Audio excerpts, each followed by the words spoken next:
Welcome to the Alcoholics Anonymous Big Book Workshop. In this episode, two recovered alcoholics break down one chapter of the basic text of Alcoholics Anonymous line by line. Find out more at ladiesbigbook.com. Thank you for listening. So we're on chapter 6, Into Action, which is on page 72. So, having made our personal inventory, what shall we do about it? We have been trying to get a new attitude, a new relationship with our Creator, and to discover the obstacles in our path. We have admitted certain defects. We have ascertained in a rough way what the trouble is. We have put our finger on the weak items in our personal inventory. Now these are about to be cast out. This requires action on our part, which, when completed, will mean that we have admitted to God, to ourselves, and to another human being the exact nature of our defects. This brings us to the 5th step of the program of recovery mentioned in the preceding chapter. So what we're getting into here is we've just finished our inventory, and it's, saying like, it's giving us these preliminary promises of like these things that we've been holding on to are about to be cast out, and it gives us that this is going to require action on our part. And it talks about how we've been trying to get a new attitude, a new relationship with our Creator, and discover the obstacles in our path. And now we're actually going to do that. But, we've only admitted those things to ourselves right now. So this is perhaps difficult, especially discussing our defects with another person. We think we have done well enough in admitting these things to ourselves. There's doubt about that. In actual practice, we usually find a solitary self-appraisal insufficient. Many of us thought it necessary to go much further. We will be more reconciled to discussing ourselves with another person when we see good reasons why we should do so. The best reason first, if we skip this vital step, we may not overcome drinking. Time after time, newcomers have tried to keep to themselves certain facts about their lives. Trying to avoid this humbling experience, they have turned to easier methods. Almost invariably, they got drunk. Having persevered with the rest of the program, they wondered why they fell. We think the reason is that they never completed their house cleaning. They took inventory all right, but they hung on to some of the worst items in stock. They only thought they had lost their egoism and fear. They only thought they had humbled themselves, but they had not learned enough of humility, fearlessness, and honesty in the sense we find it necessary until they told someone else all their life story. So, the book specifically addresses how it's hard for us to discuss our defects with another person. And it's saying that this solitary self-appraisal, so that me just writing out my inventory isn't sufficient. We have to go further. And it talks about, if we skip this vital step, and that word vital is, life-giving step, we may not overcome drinking. And so it's easy to think, going into a 5th step, like, oh my gosh, I can't tell this woman all the things that I have done, and trust me, like this woman is done a lot of those same things, if not more than what's on your piece of paper, and the reason we're doing this is to overcome drinking. I can't get rid of all of this stuff that's blocking me off from God if I'm just writing it out on a piece of paper and looking at it and then not telling anybody. And so I'm going to tell someone else all my life story. That means everything. I'm not going to leave out parts of it. More than most people, the alcoholic leads a double life. He is very much the actor. To the outer world, he presents his stage character. This is the one he likes his fellows to see. He wants to enjoy a certain reputation, but knows in his heart he doesn't deserve it. The inconsistency is made worse by the things he does on his sprees. Coming to his senses, he is revolted at certain episodes he vaguely remembers. These memories are a nightmare. He trembles to think someone might have observed him. As fast as he can, he pushes these memories far inside himself. He hopes they will never see the light of day. He is under constant fear and tension that makes for more drinking. Psychologists are inclined to agree with us. We have spent thousands of dollars for examinations. We know but few instances where we have given these doctors a fair break. We have seldom told them the whole truth, nor have we followed their advice. Unwilling to be honest with these sympathetic men, we were honest with no one else. Small wonder, many in the medical profession have a low opinion of alcoholics and their chance for recovery. So, this kind of references us back to that initial story of the actor, and it presents it in a new way. I don't want people to see all those things that I've done and that I've said, and I love this line of where we've pushed these things as far back in our mind as we possibly can, and I used to think, like, if I just push it far back enough, I'll forget it. And it never went anywhere. But it's also alluding to how, like, some of us go to doctors and therapists, and maybe we tell the doctor this story, but we don't tell the therapist that story, and we're kind of giving bits and pieces of our lives. And then, that may provide some sort of relief, and we don't follow their advice. We think that we have a better idea. And so, it goes on to say, we must be entirely honest with somebody if we expect to live long or happily in this world. Rightly and naturally, we think well before we choose the person or persons with whom to take this intimate and confidential step. Those of us belonging to a religious denomination which requires confession must, and of course, will want to go to the properly appointed authority whose duty it is to receive it. Though we have no religious connection, we may still do well to talk with someone ordained by an established religion. We often find such a person quick to see and understand our problem. Of course, we sometimes encounter people who do not understand alcoholics. So what this is saying is we're going to have to be entirely honest with somebody. That's one person. And, this book was written in a time where it was sent to people that were all around the United States and all around the world, and there weren't these fellowships that exist like they do today. And so they were kind of presenting, and we'll get into it more, they're presenting this idea of how to find the right person to tell your inventory to. But now it's awesome because we have a sponsor that we've already asked to take us through this work, and that's going to be the person that we choose, and that's going to be the person that I tell all of my deepest, darkest, scariest secrets in that inventory, as well as moving forward, because that's what this is saying. If we want this promise of, if we expect to live long or happily, I'm going to have to tell someone that. So if we cannot or would rather not do this, we search our acquaintance for a close-mouthed, understanding friend. Perhaps our doctor or psychologist will be the person. It may be one of our own family, but we cannot disclose anything to our wives or our parents which will hurt them and make them unhappy. Don't ask somebody in your family to sponsor you. We have no right to save our own skin at another person's expense. Such parts of our story will tell to someone who will understand yet be unaffected. The rule is we must be hard on ourselves but always considerate of others. Notwithstanding the great necessity for discussing ourselves with someone, it may be one who is so situated that there is no suitable person available.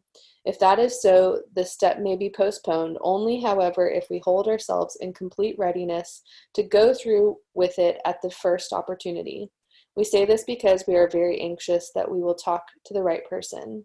It is important that he be able to keep a confidence, that he fully understand and approve what we are driving at, that he will not try to change our plan, but we must not use this as a mere excuse to postpone.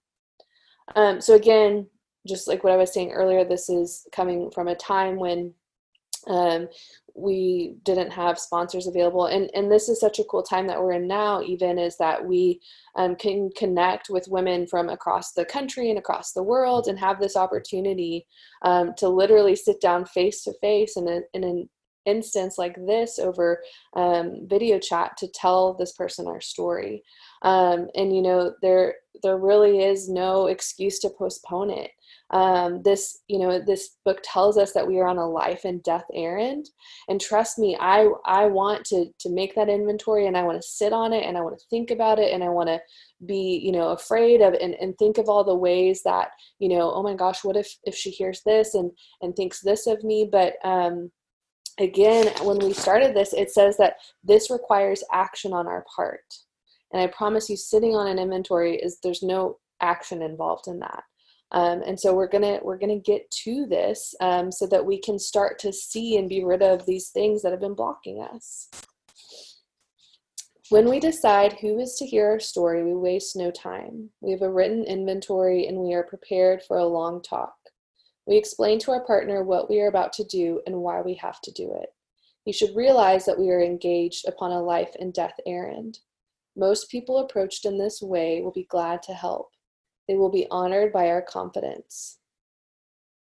We pocket our pride and go to it, illuminating every twist of character, every dark cranny of the past. Once we have taken this step, withholding nothing, we are delighted. We can look the world in the eye. We can be alone at perfect peace and ease. Our fears fall from us. We begin to feel the nearness of our Creator. We may have had certain spiritual beliefs, but now we begin to have a spiritual experience. The feeling that the drink problem has disappeared will often come strongly. We feel we are on the broad highway, walking hand in hand with the spirit of the universe. So these are these promises of taking this fifth step with another person. Being able to look the world in the eye and be alone and have peace and ease and start to lose some of those fears. These are huge promises. It's not, we didn't make a list of all the ways that, we're a bad person or the way that we've been, it's just, these are the things that have been blocking us.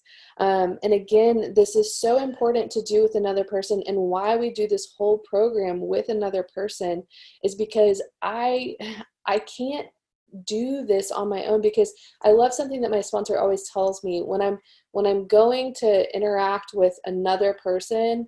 I'm going to meet with God. Like that person, there is God in that person, and I get to learn something from that. And so,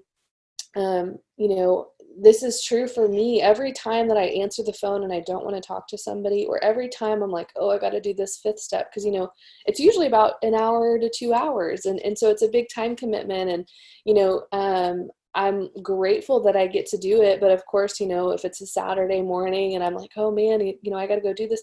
But every time I leave that, I have this experience. And it talks about for the person that's working this, that's when we begin to have the spiritual experience. We begin to feel something different happening in us.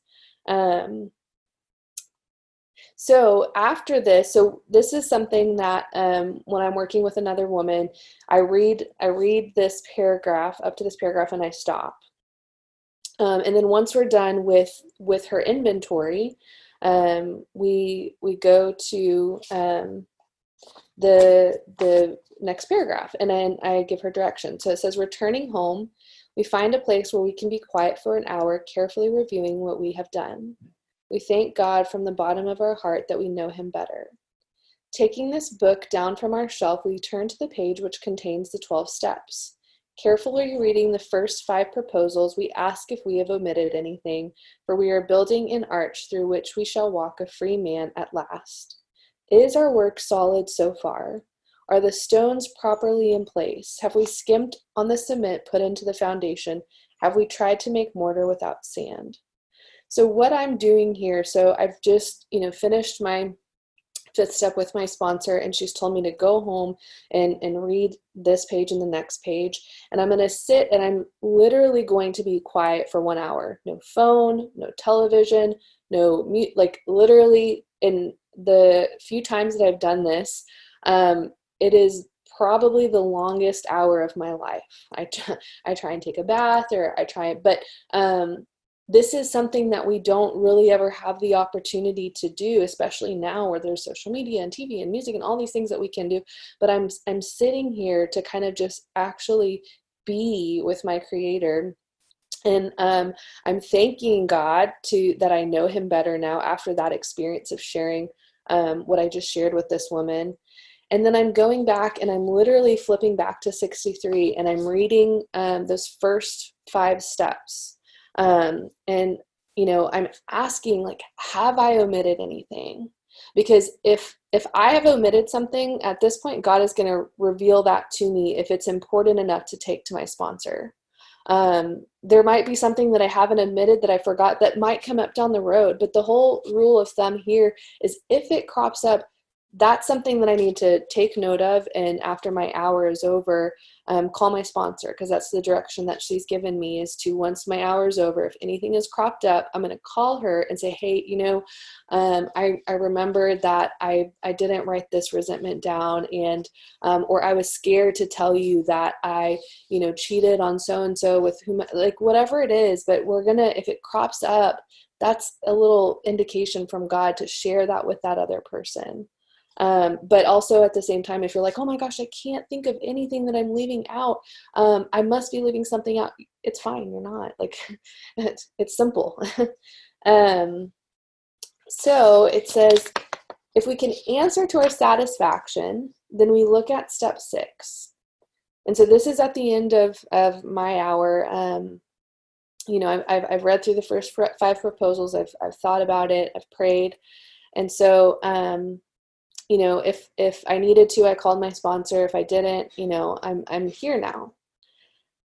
And it says, we have emphasized willingness as being indispensable. We are now ready to let God remove from us all the things which we have admitted are objectionable. Can he now take them all, every one? If we still cling to something we will not let go, we ask God to help us be willing. So the cool thing about this is I'm just starting on this journey of learning about this relationship with God and my selfishness, because of course I came in and I was like, not selfish at all, which is, just a great example of selfishness. But and so there might be these things that I don't find objectionable, that I want to hold on to, and that I'm afraid of, oh, if I let go of this thing, then I'm going to be a really boring person, or whatever it might be. And my sponsor, when we left my 5th step, she had just made a list of all the words that I had said that had come out of my mouth, or that, the situation that I was describing fit the word perfectly, of these character defects. And it was, I remember seeing, like, being a hypocrite and being selfish and being self-centered and dishonest. And I was like, I've never been dishonest. And I learned what it was like to be dishonest, like all of these things. And so I have this list that I'm looking at, and I might not be willing to let some of those go. But the cool thing is that I can ask God to help me to be willing. And when ready, we say something like this: my Creator, I am now willing that you should have all of me, good and bad. I pray that you now remove from me every single defective character which stands in the way of my usefulness to you and my fellows. Grant me strength as I go out from here to do your bidding. Amen. We have then completed step 7. It's so cool when you're working with a new woman and you're like, okay, we're going to do your 5th step. And then, by the time you go home and have your hour, you're literally going to be on step 8. And they're like, what? Like, it's cool because, I'm getting to really get into action and take this work. And in this prayer, so this is the 7th step prayer. And I've started bringing this into my morning meditation recently. It's actually something that my friend Kat mentioned that she knew a long time ago, and I didn't know it. I knew the 3rd step prayer by heart, and I didn't know the 7th step prayer. But this is so powerful because I'm offering myself to God and asking him to have all my good stuff and my bad stuff. I used to think that I was only supposed to give God my good stuff, or only show up with good stuff. And again, because I'm not doing anything other than taking action, I'm asking God to remove from me the defects of character that stand in the way. Remember earlier in the book, it talks about how we can't be rid of selfishness on our own. We had to have God's help. This is, again, just kind of me asking for God's help in this process and how God is going to start to remove these things. And so I'm asking for, to remove these things that stand in the way of my usefulness to you and my fellows, so that I can be more useful. And then I'm asking for strength as I go out here from here to do my bidding. And that's kind of alluding to what I'm going to start doing in step 9. So next, we need more action, without which we find that faith without works is dead. Let's look at steps 8 and 9. We have a list of all persons we have harmed and to whom we were willing to make amends. We made it when we took inventory. We subjected ourselves to a drastic self-appraisal. Now we go out to our fellows and repair the damage done in the past. We attempt to sweep away the debris which is accumulated out of our effort to live on self-will and run the show ourselves. If we haven't the will to do this, we ask until it comes. Remember, it was agreed at the beginning we would go to any lengths for victory over alcohol. And so here I'm going to get some specific direction from my sponsor. I have a list of people that I've harmed. But for me, there was probably some people that were missing off of it. And so, she gave me some direction to make a few lists of people. And it was basically how I was going to start to tackle my amends. It was looking at people that I was willing to make amends to now and willing to make amends to later, and then people that I was never willing to make amends to. And it might look a little bit different for each one of us, but I'm now I have this list, and I'm going to actually now go out and repair the damage. And this is where a lot of us get really scared, but thankfully, this is a really it's like someone's holding my hand through this process. Like I got specific, exact direction on how to go to each thing. And even I get to pray again. If I haven't the will to do this, I ask God for willingness. That's something that's been huge in my own recovery, is praying for willingness. Because remember, when we took step 3, we said that we were willing to go to any lengths for victory over alcohol. So even, I always say step 3 is committing to the program. It's saying yes, even after that fire is gone. I'm still going to go through with this because I said I would, and I promised I would. Probably there are still some misgivings. As we look over the list of business acquaintances and friends we have hurt, we may feel diffident about going to some of them on a spiritual basis. Let us be reassured, to some people we need not and probably should not emphasize the spiritual feature on our first approach. We might prejudice them. At the moment, we are trying to put our lives in order, but this is not an end in itself. Our real purpose is to fit ourselves to be of maximum service to God and the people about us. It is seldom wise to approach an individual who has smarts from our injustice to him and announce that we have gone religious. In the prize ring, this would be called leading with the chin. Why lay ourselves open to being branded fanatics or religious bores? We may kill a future opportunity to carry a beneficial message, but our man is sure to be impressed with a sincere desire to set right the wrong. He is going to be more interested in a demonstration of goodwill than in our talk of spiritual discoveries. I have so many notes on this page, y'all. So it's giving a specific direction that we're not going to go into an amends saying, I've found spirituality, I found God, I found religion, I found this thing that works, and let me tell you all about it, and how I'm a better person now. It's not what we're doing. And, for me, I know I did that before I even found AA, but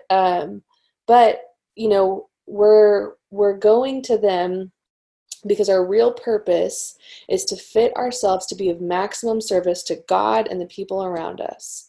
And what that looks like, is the win of when I'm going to make an amends to somebody is when I have a sincere desire to set right the wrong. If my desire to make the amends is so that they'll forgive me and we can be friends again, or so that, I can feel better about some really crappy thing I did to them or whatever it is. I'm probably not ready for that amends. And that's why we have a sponsor to be like, hey, I think I'm ready to make my amends to this person. And they're going to be like, well, why? And what do you think? And what are you thinking of saying? And help us actually see, okay, do I have a sincere desire to set right the wrong? Meaning if my only motive going in this amends is to really clean up the mess that I've made, regardless of whether this person accepts it or they're like, cool, I don't care, don't ever talk to me again. That's, if I can be okay with either of those outcomes, then I'm pretty well have a sincere desire to set right the wrong. And the reason why this person, we're not going to go into an amends and say, I found God, I've, found all these things, my life is better. Again, is because it's not anymore about what I say. I've said I'm sorry 100 times before to so many different people for so many different things, but now I'm here to set it right by actually showing that I'm willing to do something. And it's why part of doing an amends is actually saying, is there anything that I left out, and what can I do to make this right? Because I am now here to do something to make right. Again, it's not an apology or a confession. It's me seeking to right my wrong. So there, I'm gonna toss it over to Miss Lacy. Thanks, y'all. Sorry, I was on mute. That was awesome. Thank you, Nina. So are we at he is going to be more interested? Is that where we finished? We are at we don't use this, but take it from there. He is more interested. Either one. Awesome. Okay, so Nina just broke down that first kind of condition before making amends. So I'm going to keep on going. We don't use this as an excuse for shying away from the subject of God. When it will serve any good purpose, we are willing to announce our convictions with tact and common sense. The question of how to approach the man we hated will arise. It may be he has done us more harm than we have done him, and though we may have acquired a better attitude toward him, we are still not too keen about admitting our faults. Nevertheless, with a person we dislike, we take the bit in our teeth. It is harder to go to me than to a friend. We find it much more beneficial to us. We go to him in a helpful and forgiving spirit, confessing our former ill feeling and expressing our regret. So this is the second condition. If the first is with a sincere desire to set right the wrong, we then go with this helpful and forgiving spirit, confessing our former ill feeling and expressing our regret. This isn't about I'm sorry. When we go out and make amends, people have heard from us so many times, I'm sorry. This is that we were wrong, that I'm here, and what can I do to make it right? And the other thing is that forgiveness and resentment can't exist on the same page. So I can't be harboring resentment toward a person that I'm going out and making amends to. And it tells me right here that this is potentially a man that I hated, but that word hate is in past tense. So that's kind of cool. And I've just got to continue to get God in the middle of this thing. And then it tells me this is so great because it gives me specific instruction constantly. It says, under no condition do we criticize such a person or argue. Simply, we tell him that we will never get over drinking until we have done our utmost to straighten out the past. We are there to sweep off our side of the street, realizing that nothing while can be accomplished until we do so, never trying to tell him what he should do. His faults are not discussed. We stick to our own. If our manner is calm, frank, and open, we will be gratified with the result. This calm, frank, and open is this kind of third condition. This just means that I get God in the middle, that I'm not dramatic, and that I'm honest and I'm open-minded. And the harder amends are the ones that I'm going to grow the most from, because if it says right here, we will be gratified. The result is not me being friends with this person again or me achieving their approval. The result is that I grow closer with God because I'm getting God in the middle of this thing. The result is my relationship with God. It's not my sobriety. It's not the relationship with the person. It's my relationship with God. Because again, the name of the chapter that we're in is Into Action, and I'm going out there and I'm taking this action and I'm making amends to these people that I have harmed. It says in 9 cases out of 10, the unexpected happens. Sometimes the man we are calling upon admits his own fault. Ooh, I want to stop right there. Back to that paragraph that we just finished. It tells me specifically that I never say you. It's not, I'm sorry, but you did this. It gives me that specific direction. And again, I'm not making amends for results of gaining the relationship back. I'm making amends because that's an action that I promised I would take to get closer to God, to continue to develop my conscious contact with God. But it tells me I'm there to sweep off my side of the street, and I'm not talking about the other person's harms, even if I perceive myself as a victim of their harms. And God will start to change that as I continue to take this action. Okay, in 9 cases out of 10, the unexpected happens. Sometimes the man we are calling upon admits his own fault, so feuds of years standing melts away in an hour. Rarely do we fail to make satisfactory progress. Our former enemies sometimes praise what we are doing and wish us well. Occasionally, they will offer some assistance. It shouldn't matter, however, if someone does throw us out of his office. We have made our demonstration, done our part. It's water over the dam. This is about my willingness to make things right. It's not about me making this other person happy or making this other person like me or restoring my relationship with this other person. I've done my part. I've done what I can to own what I did. And my relationship with God continues to develop as I go out and do this. And then it gives me, this is great because it gives me really precise instruction what to do if I owe people money. It says most alcoholics owe money. We do not dodge our creditors. Telling them what we are trying to do, we make no bones about our drinking. They usually know it anyway, whether we think so or not. Nor are we afraid of disclosing our alcoholism on the theory it may cause financial harm. Approached in this way, the most ruthless creditor will sometimes surprise us. The best deal we can, we let these people know we are sorry. Our drinking has made us slow to pay. We must lose our fear of creditors no matter how far we have to go. For we are liable to drink if we are afraid to fail. I think one thing that's interesting about this, I definitely owed money and those weird numbers would call and I would ignore them. But if I have to continue to ignore creditors and ignore those weird numbers that call, then when a girl who needs my help, whose number I don't have saved calls, I'm ignoring her call too. So I get the courage to do what this book says. I take this action. I talk to those creditors. I make a plan, whatever it looks like. And usually, right, it says rarely do we fail to make satisfactory progress. And so usually people will work with me and I'll get those debts paid. Perhaps we have committed a criminal offense, which might land us in jail if we were known to the authorities. We may be short in our accounts and unable to make good. We have already admitted this in confidence to another person, but we are sure we would be imprisoned or lose our job if it were known. Maybe it's only a petty offense, such as padding the expense account. Most of us have done that sort of thing. Maybe we are divorced and have remarried, but haven't kept up the alimony to number one. She is indignant about it and has a warrant out for our arrest. That's a common form of trouble too. Although these reparations take innumerable forms, there are some general principles which we find guiding. Again, reminding ourselves that we have decided to go to any lengths to find a spiritual experience. We ask that we be given strength and direction to do the right thing, no matter what the personal consequence may be.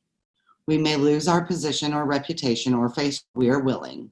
We must not shrink at anything. Because again, remember, we promised that we were willing to go to any lengths to find this spiritual experience. And right there where it says we ask, that's a prayer. So I ask God that I be given the strength and direction to do the right thing no matter what. Usually, however, other people are involved. Therefore, we are not to be the hasty and foolish martyr who would needlessly send others to save himself from the alcoholic pit. A man we know had remarried. Because of resentment and drinking, he had not paid alimony to his first wife. She was furious. She went to court and got an order for his arrest. He had commenced our way of life, had secured a position, and was getting his head above water. It would have been impressive heroics if he had walked up to the judge and said, "Here I am." We thought he ought to be willing to do that if necessary, but if he were in jail, he had nothing for either family. We suggested he write his first wife, admitting his faults and asking forgiveness. He did, and also sent a small amount of money. He told her what he would try to do in the future. He said he was perfectly willing to go to jail if she insisted. Of course, she did not, and the whole situation has long been adjusted.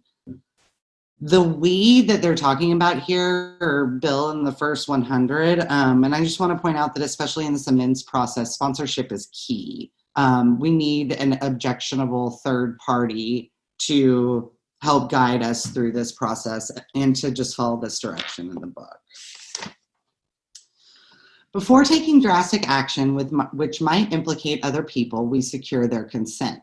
If we have obtained permission, have consulted with others, asked God to help, and the drastic step is indicated, we must not shrink. This brings to mind a story about one of our friends. While drinking, he accepted a from a bitterly hated business, giving him no receipt for it. He subsequently denied having received the money and used the incident as a basis for discrediting the man. He thus used his own wrongdoing as a means of destroying the reputation of another. In fact, his rival was ruined. He felt that he had done a wrong he could not possibly make right. If he opened that old affair, he was afraid it would destroy the reputation of his partner, disgrace his family, and take away his means of livelihood. What right had those dependent upon him? How could he possibly make a public statement exonerating his right?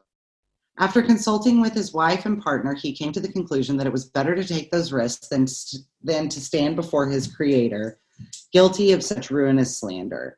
He saw that he had to place the outcome in God's hands, or he would start drinking again, and all would be lost anyhow. He attended church for the first time in many years, and after the sermon, he quietly got up and made an explanation. His action met widespread approval, and today he is one of the most trusted citizens of his town. This all happened years ago. I just want to read that paragraph, the sentence in the middle of the paragraph again. He saw that he had to place the outcome in God's hands, or he would soon start drinking again, and all would be lost anyhow. The chances are that we have domestic troubles. Y'all, again, this is telling me like exactly what action to take for all of these troubles that I have, all of these amends that I need to go and make, whether it be financial or criminal or domestic. Says, perhaps we are mixed up with women in a fashion we wouldn't care to have advertised. We doubt if in this respect, alcoholics are fundamentally much worse than other people, but drinking does complicate sex relations in the home.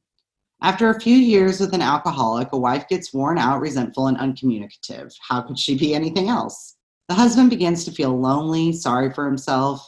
He commences to look around in the nightclubs or their equivalent for something besides liquor. Perhaps he is having a secret and exciting affair with the girl who understands. In fairness, we must say that she may understand, but what are we going to do about a thing like that? A man so involved, often very remorseful at times, especially to a courageous girl who is literally through hell for him. Whatever the situation, we usually have to do something about it. If we are sure our wife does not know, should we tell her? Not always, we think. If she knows in a general way that we have been wild, should we tell her in detail? Undoubtedly, we should admit our fault. She may insist on knowing all the particulars.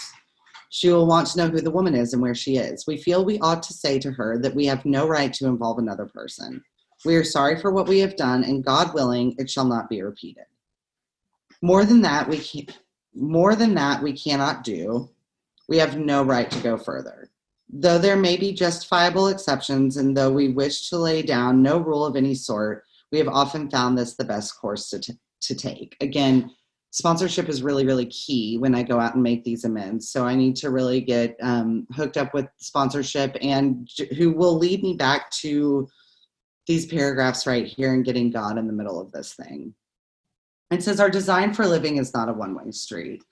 It is as good for the wife as for the husband. If we can forget, so can she. It is better, however, that one does not needlessly name a person upon whom she can vent jealousy. So we're not trying to drag other people into the harms that we have done. We're not trying to ruin other people's lives. We've done enough damage in the past, and the point is for me to clean up my side of the street. says, perhaps there are some cases where the utmost frankness is demanded. No outsider can appraise such an intimate situation. It may be that both will decide that the way of good sense and loving kindness is to let bygones be bygones. Each might pray about it, having the other one's happiness uppermost in mind. There again is like an action to take a prayer. Keep it always in sight that we are dealing with that most terrible human emotion, jealousy. Good generalship may decide that the problem be attacked on the flank rather than risk a face-to-face combat. If we have no such complication, there is plenty we should do at home. Sometimes we hear an alcoholic say that the only thing he needs to do is keep sober. That's awesome. Certainly he must keep sober, for there will be no home if he doesn't. But he is yet a long way from making good to the wife or parents whom for years he has so shockingly treated. Passing all understanding is the patience mothers and wives have had with alcoholics. Had this not been so, many of us would have no homes today and would perhaps be dead. The alcoholic is like a tornado roaring his way through the lives of others. Hearts are broken, sweet relationships are dead, affections have been uprooted, selfish and inconsiderate habits have kept the home in turmoil. We feel a man is unthinking when he says that sobriety is enough. He's like the farmer who came up out of the cyclone cellar to find his home ruined. And to his wife, he remarked, "Don't see anything the matter here, Ma. Ain't it grand the wind stopped blowing?" This is great because this is not, sobriety isn't enough. And actually, sobriety isn't even my goal. My goal, right, is the spiritual experience as the result of these steps. And sobriety is just a byproduct of that. And it tells me right here that selfish and inconsiderate habits are what have kept the home in turmoil. It doesn't say alcohol has kept the home in turmoil. And I have to work the steps. For me, just to quit drinking isn't enough. And it tells us right back in the doctor's opinion, when we do that, we end up restless, irritable, and discontented until we can again experience that sense of ease and comfort, which comes from that first drink. So I've got to get a different solution in there, and I've got to work the steps. But we're still in our amends process, right? We're still in step 9. So at the top of 83, it says, yes, there is a long period of reconstruction ahead. We must take the lead. A remorseful mumbling that we are sorry won't fit the bill at all. We ought to sit down with the family and frankly analyze the past as we now see it. And we see it differently because I've started to see these manifestations of myself that are blocking me from my Creator. It says being very careful not to criticize them. Their defects may be glaring, but the chances are that our own actions are partly responsible. So we clean house with the family, asking each morning in meditation that our Creator show us the way of patience, tolerance, kindliness, and love. I have a lot of notes on this page. I have to stop keeping myself at the center of this thing because that's all my ego. And despite the fact that I'm my parents' child, right? Like within my family specifically, there is a long construction ahead, but I have to take the lead. You can't tell if Kat has something to say or if she's just adjusting. But so I've got to take the lead here. And it gives me this specific prayer. It says, I ask each morning in meditation that my Creator show us the way of patience, tolerance, kindliness, and love. And this is where I get into this reduction of ego. And it says again in the book that love and tolerance of others, that is our code. But that word tolerance really means respect. It's love and respect of others. And it says this spiritual life is not a theory. We have to live it. The name of this chapter is Into Action. It's not into thinking. It's not into feeling. It's into action. So I have to live this spiritual life. I can think about it all day long and think like but this, but I need to do this. And like, I just have to give this to God, specifically in the way that Tina outlined on page, oh, you're typing. I see what's happening. Okay, got it. Sorry. Okay, thumbs up. Okay, I'm going to keep going. Unless one's family expresses a desire to live upon spiritual principles, we think not urge them. We should not talk constantly to them about spiritual matters. They will change in time. Our behavior will convince them more than our words. We must remember that 10 or 20 years of drunkenness would make a skeptic out of it. There may be some wrongs we fully right. We don't worry about them if we can honestly say to ourselves that we would right them if we could. Some people cannot be seen. We send them an honest letter, and there may be a valid reason for postponement in some cases, but we don't delay if it can be avoided. We should be sensible, tactful, considerate, and humble without being servile or scraping. As God's people, we stand on our feet. We do not crawl before anyone. Y'all, we go and we make these amends in person. We don't send a text message or a Facebook message or whatever. And if there are cases in which we can't, when people don't want to hear from us, don't return our calls. If people have died, we write them letters. We go to a graveside, but we are willing, and that's the point. It says, and here are these 9-step promises. If we are painstaking about this phase of our development, we will be amazed before we are halfway through. We are going to know a new freedom and a new happiness. We will not regret the past nor wish to shut the door on it. We will comprehend the word serenity and we will know peace. No matter how far down the scale we have gone, we will see how our experience can benefit others. That feeling of uselessness and self-pity will disappear. We will lose interest in selfish things and gain interest in our fellows. Self-seeking will slip away. Our whole attitude and outlook upon life will change. Fear of people and economic insecurity will leave us. We will intuitively know how to handle situations which used to baffle us. We will suddenly realize that God is doing for us what we could not do for ourselves. For these extravagant promises, we think not. They are being fulfilled among us, sometimes quickly, sometimes slowly, and they will always materialize if we work for them. God will change us, not our circumstances. And these are those 9-step promises. So I get those having worked this 9th step as I start to go out and make those amends. It says this thought brings us to step 10, which suggests that we continue to take personal inventory and continue to set right any new mistakes as we go along. We vigorously commenced this way of living as we cleaned up the past. We have entered into the world of the Spirit. We're being awakened. Our next function is to grow in understanding and effectiveness. This is not an overnight matter. It should continue for our lifetime. Continue to watch for selfishness, dishonesty, resentment, and fear. When these things crop up, we ask God at once to remove them. We discuss them with someone immediately and make amends quickly if we have harmed anyone. Then we resolutely turn our thoughts to someone we can help. Love and tolerance of others is our code. This is that 10th step. I continue to do this thing for a lifetime, like my life depends on it, because it does. It says I continue to watch for selfishness, dishonesty, resentment, and fear. Those things don't disappear the moment I get sober. They continue to persist, right? It says when these crop up, not if, they will. But then it tells me exactly by number 1, ask God at once to remove them. I get on my knees and I pray. Number 2, discuss them with someone immediately, my sponsor. 3, make amends if we've harmed anyone. And then I resolutely turn my thoughts to someone I can help. I got to get out of my head. It says, and we have ceased fighting anything or anyone, even alcohol. For by this time, sanity will have returned. We will seldom be interested in liquor. If tempted, we recoil from it as from a hot flame. We react sanely and normally, and we will find that this has happened automatically. We will see that our new attitude toward liquor has been given us without any thought or effort on our part. It just comes. That is the miracle of it. We are not fighting it, neither are we avoiding temptation. We feel as though we had been placed in a position of neutrality, safe and protected. We have not even sworn off. Instead, the problem has been removed. It does not exist for us. We are neither cocky nor are we afraid. That is our experience. That is how we react so long as we keep in fit spiritual condition. This is a God help program, not a self-help program. And I continue to take these steps. And so long as I keep in fit spiritual condition through work and self-sacrifice for others, that's how I react sanely around alcohol. This is what God has done for me in the background that I cannot do for myself as I go forward and take these steps.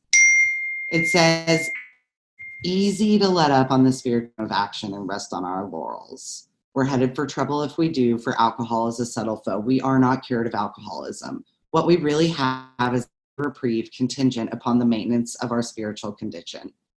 Every day is a day when we must carry the vision of God's will into all of our activities. How can I best serve thee? Thy will, not mine, be done. That prayer all day, every day. How can I best serve thee? Thy will, not mine, be done. These are thoughts which must go with us constantly. We can exercise our willpower along this line if we wish. It is the proper use of our will. Y'all, this is where it's talking about this like one day at a time business. I have a daily reprieve contingent on the maintenance of my spiritual condition. And I'm here to grow. And I carry this vision of God's will every day into my life. I don't decide that I'm going to stay full on yesterday's Big Mac. That's what a friend of mine says. I can't eat yesterday's Big Mac and stay full today. I cannot rest on my laurels. I've got to do this thing every day. Much has already been said about receiving strength, inspiration, and direction from him who has all knowledge and power. If we have carefully followed directions, we have begun to sense the flow of his spirit into us. To some extent, we have become God conscious. We have begun to develop this vital sixth sense. But we must go further, and that means more action. Again, this is a God help program, not help program. And if I just do God's work well, not even perfectly, but just well, he gives me daily reprieve. So step 11 suggests prayer and meditation. We shouldn't be shy on this matter of prayer. Better men than we are using it constantly. It works if we have the proper attitude and work at it. It would be easy to be vague about this matter, yet we believe we can make some definite and valuable suggestions. So it's about to tell me exactly how to pray and meditate. And this is just about constant growth. I don't just say a prayer and suddenly I'm cured or better or perfect. I am constantly growing in my conscious contact with God. So first of all, it assumes that I've been doing this 10th step on page 84 all day. So if I've been doing that all day, I've been clearing out memory all day. So when I retire at night, we constructively review our day. Were we resentful, selfish, dishonest, or afraid? Where did I not trust God? Do we owe an apology? Have we kept something to ourselves which should be discussed with another person at once? Were we kind and loving toward all? What could we have done better? Were we thinking of ourselves most of the time, or were we thinking of what we could do for others, of what we could pack into the stream of life? But we must be careful not to drift into worry, remorse, or morbid reflection, for that would diminish our usefulness to others. After making our review, we ask God's forgiveness and inquire what corrective measures should be taken. The same way that Nina was talking earlier about how she memorized that 3rd and 7th step prayer, I go to this page, to page 86 at night, and read through this and ask myself these questions. And I am positively reviewing my day, because if I were to drift into this worry, remorse, or morbid reflection, not only would it make me sad, but that's not what it's talking about. It would diminish my usefulness to God and his people. And then it gives me instruction for when I wake up on awakening. Let us think about the 24 hours ahead. We consider our plans for the day. I'm allowing God space to use me in my day. I'm just considering it and giving God room to work in my day. Before we begin, we ask God to direct our thinking, especially asking that it be divorced from self-pity, dishonest, or self-seeking motives. Under these conditions, we can employ our mental faculties with assurance, for after all, God gave us brains to use. Our thought life will be placed on a much higher plane when our thinking is cleared of wrong motives. In thinking about our day, we may face indecision. We may not be able to determine which course to take. Here, and this is a prayer, we ask God for inspiration, an intuitive thought or decision. We relax and take it easy. We don't struggle. I get quiet and I ask God to direct me. We're often surprised how the right answers come after we've tried this for a while. What used to be the hunch or occasional inspiration gradually becomes a working part of the mind, and that's a promise. Being still inexperienced and having just made conscious contact with God, it's not probable that we are going to be inspired at all times. We might pay for this presumption in all sorts of absurd actions and ideas. Nevertheless, we find that our thinking will, as time passes, be more and more on the plane of inspiration. We come to rely on it. We usually conclude the period of meditation with a prayer that we be shown all throughout the day what our next step is to be, that we be given whatever we need to take care of such problems. We ask especially for freedom from self-will and are careful to make no requests for ourselves only. We may ask for ourselves, however, if others will be helped. We are careful never to pray for our own selfish needs. Many of us have wasted a lot of time doing that and it doesn't work, and you can easily see why. Again, I'm continuing to develop my relationship with God. I'm not praying for results. If circumstances warrant, we ask our wives or friends to join us in morning meditation. If we belong to a religious denomination which requires a definite morning devotion, we attend to that also. So I do this, what's outlined in these pages of the book, and then if there's something else, I do that too, but not in replacement of. If not members of religious bodies, we sometimes select and memorize a few set prayers which emphasize the principles we have been discussing. For example, those 3rd and 7th step prayers. There are many helpful books also. Suggestions about these may be obtained from one's priest, minister, or rabbi. Be quick to see where religious people are right. Make use of what they offer. So we've gone through when we retire at night, upon awakening, our prayer and meditation, and then this kind of fourth action in this 11th step. As we go throughout the day, we pause when agitated or doubtful and ask for the right thought or action. Pausing is the action to take in that moment. And then I pray for the right thought or action. We constantly remind ourselves that we are no longer running the show, humbly saying to ourselves many times each day, thy will be done. We are then in much less danger of excitement, fear, anger, worry, self-pity, or foolish decisions. We become much more efficient. We do not tire so easily, for we are not burning up energy foolishly as we did when we were trying to arrange life to suit ourselves. We're not in that drama. It says it works. It really does. But I do have to practice diligently. This is a discipline. It says we alcoholics are undisciplined. Boy, are we. So we let God discipline us in the simple way we have just outlined. But that's not all. There is action and more action. Faith without works is dead. And the next chapter is entirely devoted to step 12. My responsibility is continue to take this action. And I don't get into the program and get perfect. I have to constantly remind myself that I am no longer running the show. It says right in How It Works, we are not saints. This is discipline, and it takes discipline, and I do this stuff every day. And so God disciplines us in the simple way we've just outlined. Thanks, guys. Thank you for listening to the Alcoholics Anonymous Big Book Workshop. This recording is not associated with any AA group or AA World Services. Find out more at ladiesbigbook.com.